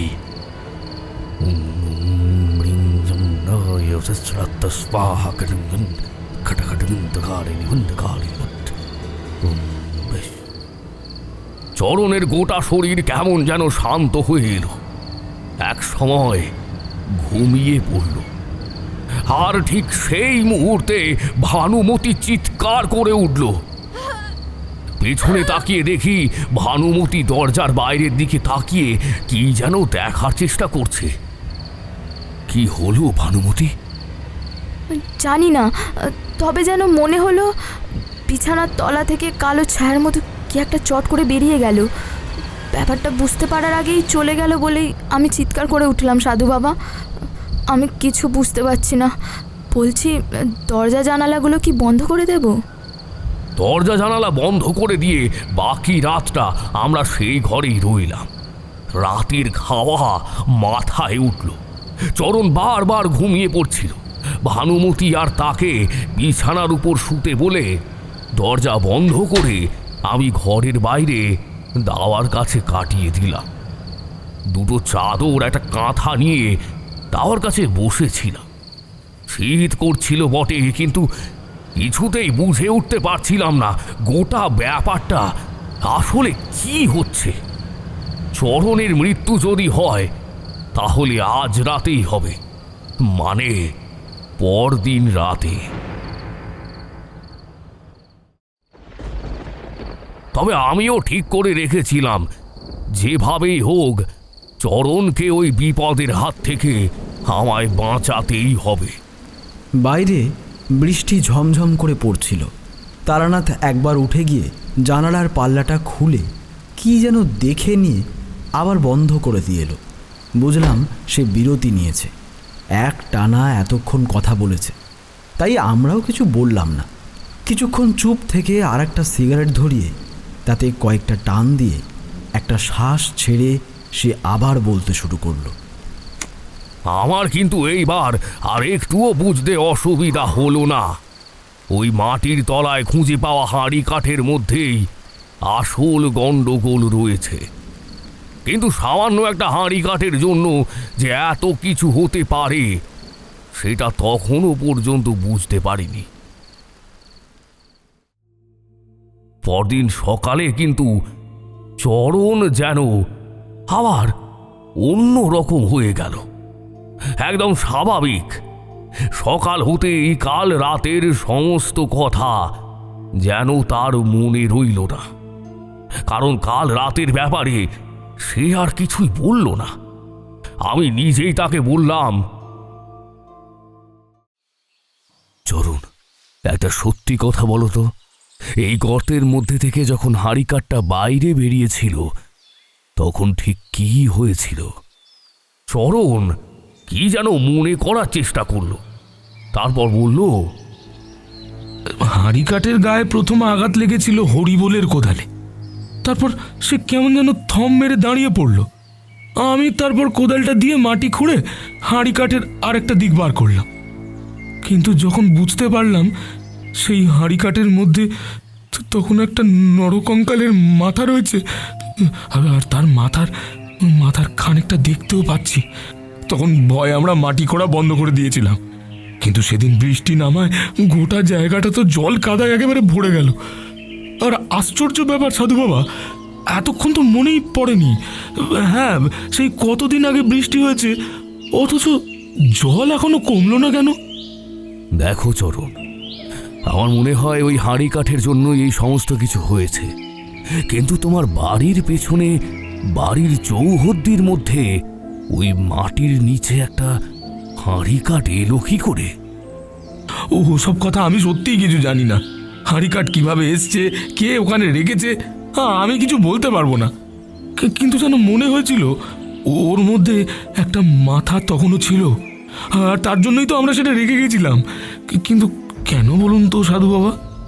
চরণকে সব কথা খুলে বললাম যে ওই হাঁড়ি কাঠের জন্যই কোনো একটা সমস্যা হচ্ছে। এমনকি কাল রাতে যে চরণ কি করেছিল সেই সব কথাও তাকে বলতেই সে অবাক হয়ে গেল। আশ্চর্য, এসব কথা তো আমার মনে নেই ঠিক। রাতের বেলার কথা এই দুদিন ধরে না আমার কিছুই মনে থাকে না। আপনি বলতে চাইছেন আজ রাতে কিছু একটা হবে? হিসেব তো তাই বলছে, নাও হতে পারে। তবে তোমার ঘরে রাতের বেলা কাল কেউ একটা যে এসেছিল, আমি তা অনুভব করতে পারিনি। আর এটাই হলো সব থেকে সমস্যার ব্যাপার। হয়তো সে এমন কোনো এক শক্তি যাকে অনুভব করা সম্ভব নয়, আর না হলে সবকিছুই আমাদের কল্পনা। চরণের সঙ্গে কথা বলতে বলতে গ্রামের পথ ধরে হেঁটে যাচ্ছিলাম। এমন সময় গ্রামের একটি বয়স্ক লোক সেই পথ ধরে হেঁটে আসছিল। তার নাম হরিনাথ। হরিনাথ চরণকে ডেকে বলল, চরণ, ভালো হয়েছে তোর সঙ্গে দেখা হয়ে গেল, তোর কাছেই যাচ্ছিলাম। আচ্ছা, শুনলাম হরিবোল আর তার বউ মালতী নাকি জ্বরে মারা গেছে। কি সর্বনাশ! কি হয়েছিল ওদের বাড়িতে? ওরা নাকি কি সব ভয় টয় পেয়েছিল? ঠিকই বলেছে হরিনাথ কাকা। হরিবোল এমনভাবে যে মরে যাবে সে তো ভাবতে পারিনি। তারপরে মালতীও। আমার না ঠিক ভালো যাচ্ছে না সময়টা। কি যে হচ্ছে, বাড়ির পেছনেই মাটি খুঁড়ে হাড়িঘাটটা বেরোবোর পর থেকেই। চরণের কথায় যেন হরিনাথ চমকে উঠল। একবার এদিক ওদিক তাকিয়ে চরণের হাতটা খপ করে চেপে ধরে এক পাশে একটা গাছের তলায় গিয়ে দাঁড়ালো। তারপর বলল, কি বলিস? হাড়ি কাঠ? তার মানে ওই হাড়ি কাঠ এখনো তোদের বাড়িতেই আছে? কোথায় আছে ওটা? ও বড় সর্বনাশের জিনিস। হরিনাথের কথায় এবার আমি কিন্তু চমকে উঠলাম। কেন যেন মনে হলো একটা আশার আলো দেখতে পাচ্ছি। ওই হাঁড়ি কাঠ কিভাবে ওখানে এলো ও তার ইতিহাস না জানা পর্যন্ত কিছুই করতে পারবো না। চরণ কিছু বলার আগেই আমি বললাম, ওই হাঁড়ি কাঠের ব্যাপারে আপনি ঠিক কি জানেন বলুন তো? হরিনাথ কেমন যেন উদ্ভ্রান্তের মতো চারপাশে তাকালো একবার, তারপরে গলা নামিয়ে বলল, এখানে কোনো কিছু বলা যাবে না। এখানে বাতাসেরও কান আছে। তোমরা আমার বাড়িতে চলো। সাধু বাবা, তোমাকে তুমিই বলছি। আমার বয়স তোমার চেয়ে অনেক বেশি। চলো চলো, বাড়িতে চলো, সব কিছু বলছি। আরে, আমারই আগে বোঝা উচিত ছিল, কিন্তু হরি বলছে ওই হাড়ি কাঠটাই খুঁজে বার করছে, তা তো আমি জানতাম না। হরিনাথের কথা শুনে মনে মনে যেমন আনন্দ পেয়েছিলাম তেমন কৌতূহল হলো বটে। বৃদ্ধ একটা মানুষ হঠাৎ করে এত ভয় পেল কেন? তাহলে কি বিপদ রয়েছে চরণের কপালে? আজ রাতে কি সত্যি সত্যি তাকে বাঁচাতে পারবো, নাকি আমার চোখের সামনেই তাকে মরতে হবে?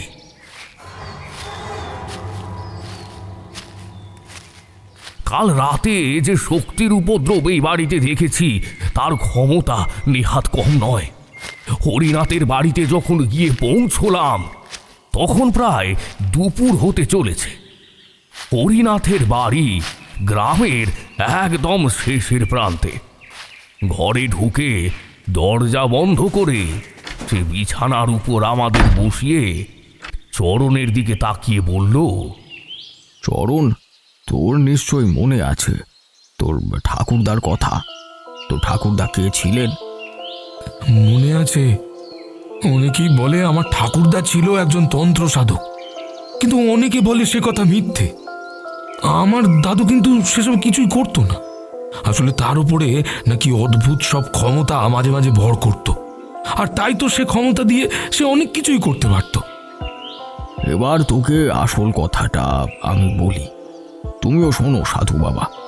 চরণের ঠাকুরদার নাম ছিল নিবারণ। নিবারণ কম বয়সে বাড়ি থেকে চলে গিয়ে এক তান্ত্রিকের সঙ্গে প্রায় কয়েক বছর কাটিয়েছিল, কিন্তু দীক্ষা নেয়নি, এমনকি তন্ত্র সাধনাও করেনি।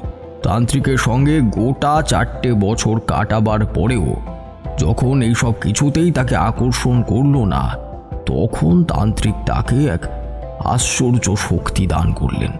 এটা এমন এক শক্তি, সেই শক্তির মাধ্যমে এক অপদেবীকে যে কোনো স্থানে জাগিয়ে তুলতে পারবে নিবারণ। নিজের যে কোনো মনস্কামনা সে পূর্ণ করতে পারবে, কিন্তু তার জন্য তাকে তাকে দিতে হবে একটা বলি। এই বলি যখনই সে দিতে চাইবে এবং সেই বলির জন্য প্রস্তুত হবে, তখন সেই বলির হাঁড়ি কাঠ আপনা আপনি তার সামনে এসে উপস্থিত হবে। এমন আশ্চর্য কথা যখন আমায় নিবারণ বলেছিল, তখন আমি তার কথা বিশ্বাস করিনি। নিবারণের বয়স আমার থেকে বেশি হলেও তার সঙ্গে আমার সম্পর্ক ছিল বন্ধুত্বের। এখন বেঁচে থাকলে তার বয়স হয়তো 110 বা 115 বছর হতো। সেই নিবারণ একবার কিন্তু বড় বিপদে পড়েছিল। তার স্ত্রীর তখন ভীষণ শরীর খারাপ। তার স্ত্রীকে বাঁচানোর জন্য তাকে সেই অপদেবীকে ডাকতেই হবে। নিবারণ তখন আমার কাছে এসে বলল,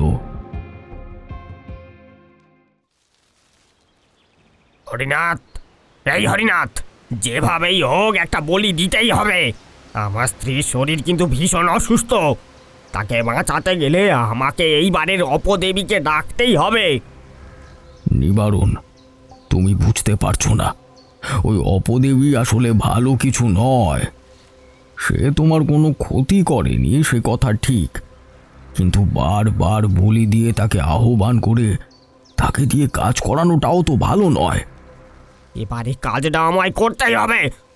জীবনে এই ক্ষমতা আমি মাত্র কয়েকবার কাজে লাগিয়েছি, কিন্তু এইবারে যদি কাজে লাগাতে না পারি, তাহলে আমার তাহলে বউটাকে বাঁচাতে পারবো না, বউটা মারা পড়বে।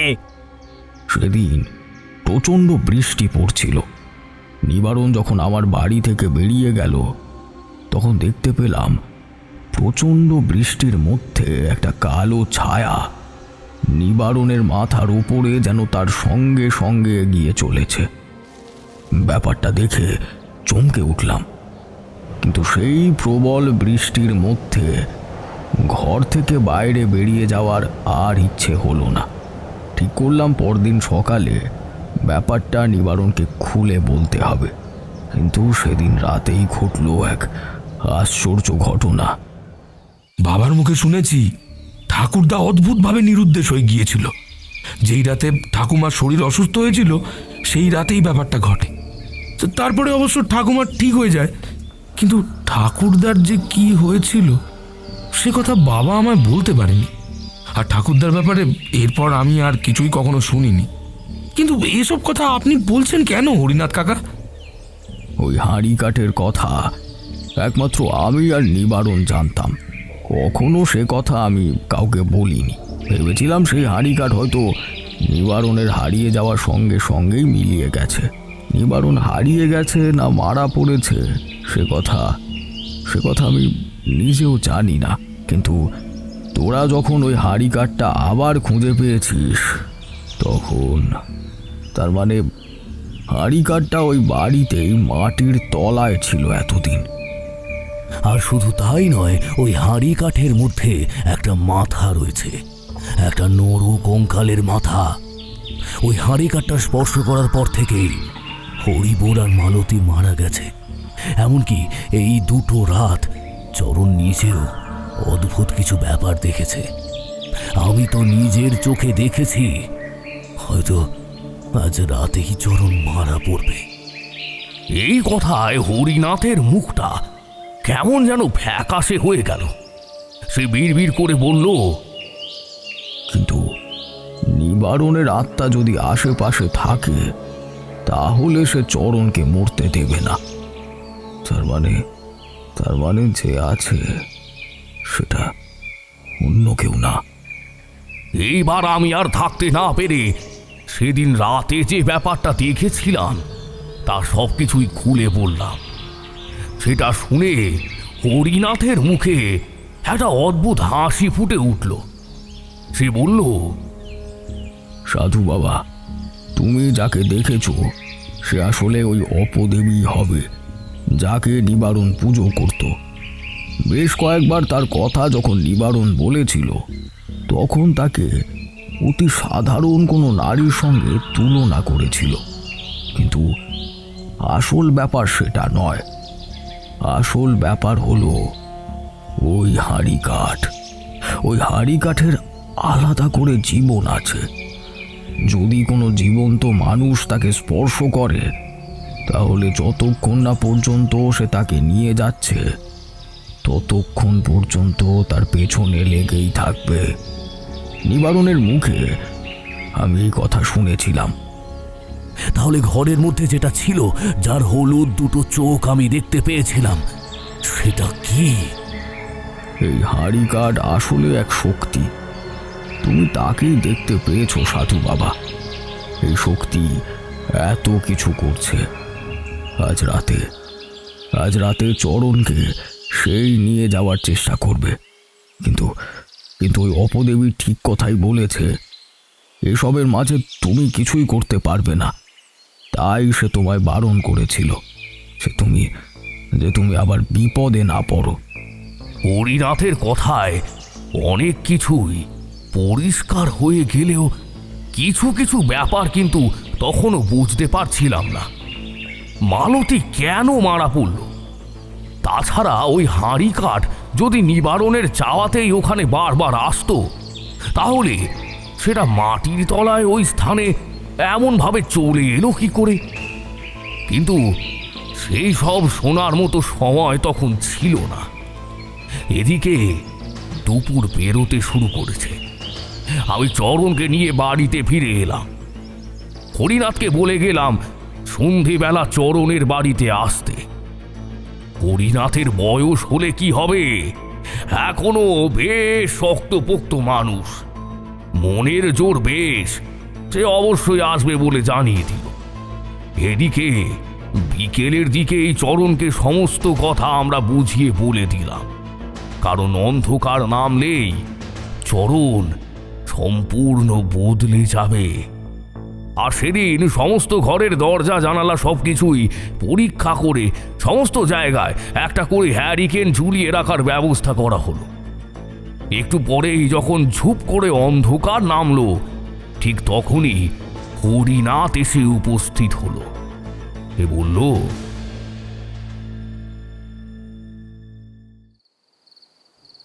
আসবো বলেছি যখন, ঠিক চলে এসেছি। তোমরা চিন্তা করো না, চলো চলো ঘরে গিয়ে বসি, চলো।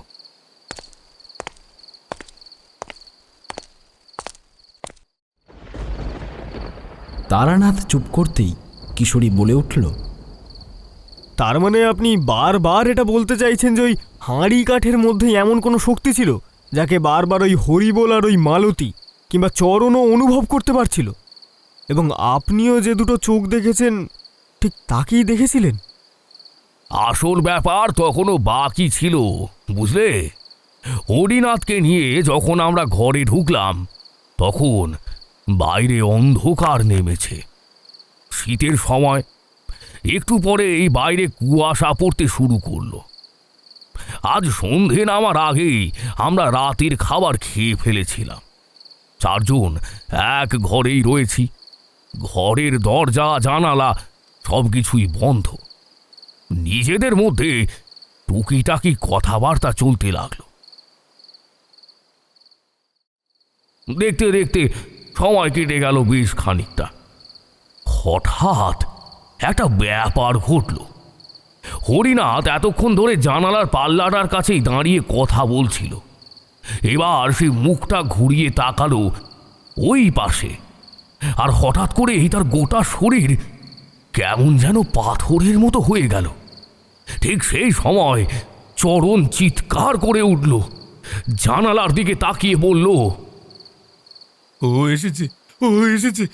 আমি বলেছিলাম না ও আসবে। ও ঠিক এসেছে।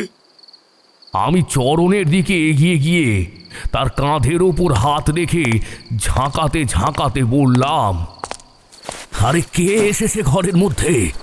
আমরা চারজন ছাড়া তো আর কেউ কোথাও নেই। তাহলে তোমরা বুঝতে পারছো না, ও এসেছে। আমি ঠিক বুঝতে পারছি, আমাদের এখানেও রয়েছে। তুমি এমন করো না, আমরা সবাই যখন এইখানে রয়েছি তখন তখন আর কোনো চিন্তা নেই। এমন সময় চরণ অদ্ভুতভাবে খিলখিল করে হেসে উঠল। আর তারপরেই একটা প্রচণ্ড ধাক্কায় আমাকে আর ভানুমতিকে দুজনকে দুপাশে সরিয়ে দিল। আর সঙ্গে সঙ্গে সে জানালার দিকটায় তাকিয়ে দেখল। আমি তাকিয়ে দেখি ঘরের মধ্যে জ্বলতে থাকা হ্যারিকেনের আলো আঁধারিতে ঘরের মধ্যে কখন যেন উঠে এসেছে একটা হাঁড়ি কাঠ। কিন্তু ওটা কি? হাঁড়ি কাঠের দুপাশের গলা রাখার মতো যে জায়গাটা, সেটা কাঠের নয়, সেটা লোহার। তার এক পাশ থেকে গড়িয়ে গড়িয়ে টপ টপ করে পড়ছে রক্ত। কিন্তু তার চেয়েও ভয়ঙ্কর জিনিসটা রয়েছে ওই উপরের দিকে। হাঁড়ি কাঠের দুপাশের দণ্ডের দুটো জায়গা থেকে যেন দুটো হলদে চোখ আমাদের দিকে তাকিয়ে রয়েছে। ভানুমতি দৃশ্যটা দেখে চিৎকার করে জ্ঞান হারিয়ে ফেলল। চরণ এগিয়ে যাচ্ছে সেই দিকে, তার মুখে একটা অদ্ভুত খিলখিলে হাসি। সে ঘোলাটে চোখে আমার দিকে তাকিয়ে বলল, বলেছিলাম না ও আমায় ডাকছে, রক্ত খেতে চায়, রক্ত। ও আমায় নিয়ে যাবে, ও আমায় নিয়ে যাবে। সঙ্গে সঙ্গেই চমকে উঠলাম। আজকে রাতে কিছু একটা হবে বুঝতে পেরে আমি গৃহবন্ধন কিংবা দেহবন্ধন কোনোটাই করিনি। সেই সব করা থাকলে সমস্যাটা হবে উল্টে চরণের। আমি এখান থেকে চলে গেলেই চরণ আবার বিপদে পড়বে। তাই আমি শেষটা দেখতে চেয়েছিলাম। কিন্তু ঘরের মধ্যে হরিনাথ কোথায় গেল? ভানুমতি প্রচণ্ড ভয়ে জ্ঞান হারিয়ে বিছানার এক পাশে লুটিয়ে পড়ে রয়েছে। কোনো রকমে তাকে তুলে বিছানার এক পাশে সরিয়ে দিলাম। বললাম, চরণ, চরণ, খবরদার যেও না। চরণ, কি করছো? ওটা হাঁড়ি কাঠ, অন্য কিছু না। চরণ। চরণ সেই আগের মতোই খিলখিল করে হাসতে লাগলো আমার দিকে তাকিয়ে। তার চোখটা আধ বোঝা, মুখটা হাঁ করা। সেই মুখের ভেতর থেকেই লালা গড়িয়ে পড়ছে। বেশ বোঝা যাচ্ছে চরণ যেন আর নিজের মধ্যে নেই। সে আস্তে আস্তে এগিয়ে গিয়ে সেই হাঁড়ি কাঠের সামনেটায় উবু হয়ে বসল। আর এমন সময় ঘরের বাইরে দরজার উপরে ধাক্কা শোনা গেল। ভানুমতি, ভানুমতি, দরজাটা খোলো। ভানুমতি, দরজাটা খোলো বলছি। আমি কি করব কিছুই বুঝতে পারছি না। চরণ আস্তে আস্তে নিজের মাথাটা সেই হাঁড়ি কাঠের দিকে নিয়ে যাচ্ছে। এদিকে দরজার উপর ধাক্কা ক্রমশ বেড়েই চলেছে। ঘরের ভেতর যেন হঠাৎ করে একটা ঝড় উঠল। এত হাওয়া কোথা থেকে এলো বুঝতে পারছি না। আমি কিছুই বুঝে উঠতে পারছি না।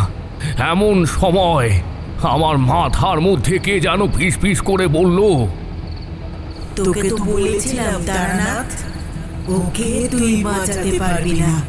ও মরলে সব ঠিক হয়ে যাবে। তুই ওকে ছুবি না। ওই হাঁড়ি কাঠ তুই ছুবি না, ছুবি না, খবরদার।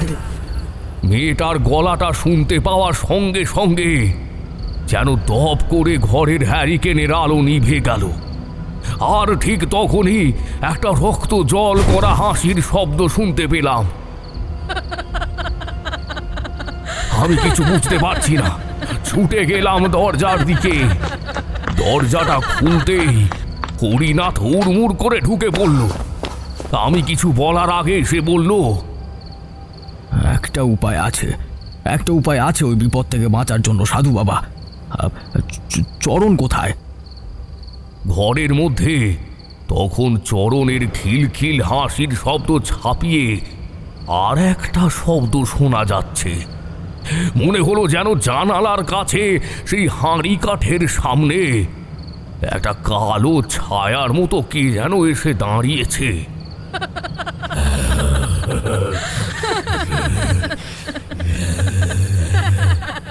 কিভাবে যেন দুম শব্দে জানলাটা খুলে গেল, আর জানালা থেকে বাইরের কুয়াশা মাখা সামান্য আবঝা ভাবটা ভেতরে আসছে। আমি আর হরিনাথ যেন পাথরের মতো হয়ে গেলাম। হাঁড়ি কাঠের ভেতরে মাথাটা ঢুকিয়ে উপর দিয়ে হাতলটাকে আটকে ফেলেছে চরণ। ঠিক সেই সময়ে কিভাবে যেন তার সম্বিত ফিরে এসেছিল। চরণ চিৎকার করতে লাগলো, সাধু বাবা, আমায় বাঁচান সাধু বাবা, ওই হাড়ি কাঠ আমাকে মেরে ফেলবে সাধু বাবা, আমায় বাঁচান। কিন্তু ঘরের মধ্যে তো আর কেউ নেই, তাহলে চরণকে ওই হাড়ি কাঠের মধ্যে বন্দি করলো কে? চরণ নিজেই ওখানে গেছে, আমি তাকে আটকাতে পারিনি। সঙ্গে সঙ্গে আমি কিছু বুঝে ওঠার আগেই একটা হ্যারিকেন মাটির উপরে আছাড় ফেলে ধরাম করে ভেঙে ফেলল হরিনাথ।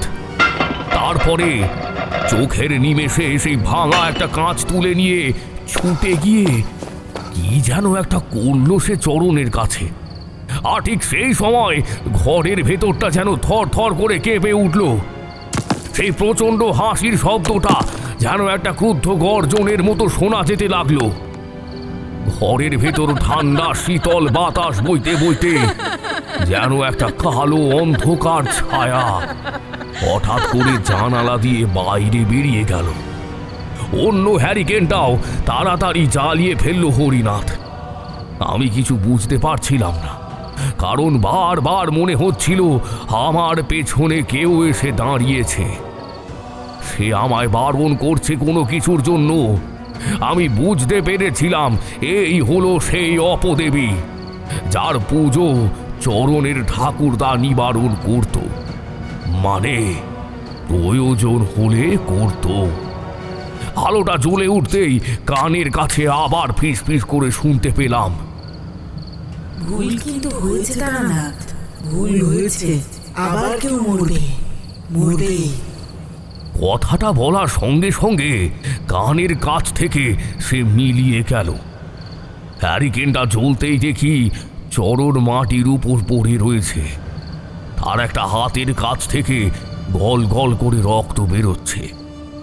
হরিনাথ হাঁপাতে হাঁপাতে বলল, একটাই রাস্তা ছিল, ওই হাড়ি কাঠের চাই রক্ত। একবার রক্ত পেলে সে আর কারোর জীবন নেবে না। তাই চরণের হাতটা কেটে সেই রক্ত হাড়ি কাঠের গায়ে লাগিয়ে দিলাম। আশা করি আর চরণের কোনো বিপদ হবে না। তাড়াতাড়ি ভানুমতির জ্ঞান ফেরানো হলো। চরণের জ্ঞানও ফিরেছিল একটু পরেই। হাতে সেই কাটা জায়গায় তখন কাপড় বেঁধে দেওয়া হয়েছে।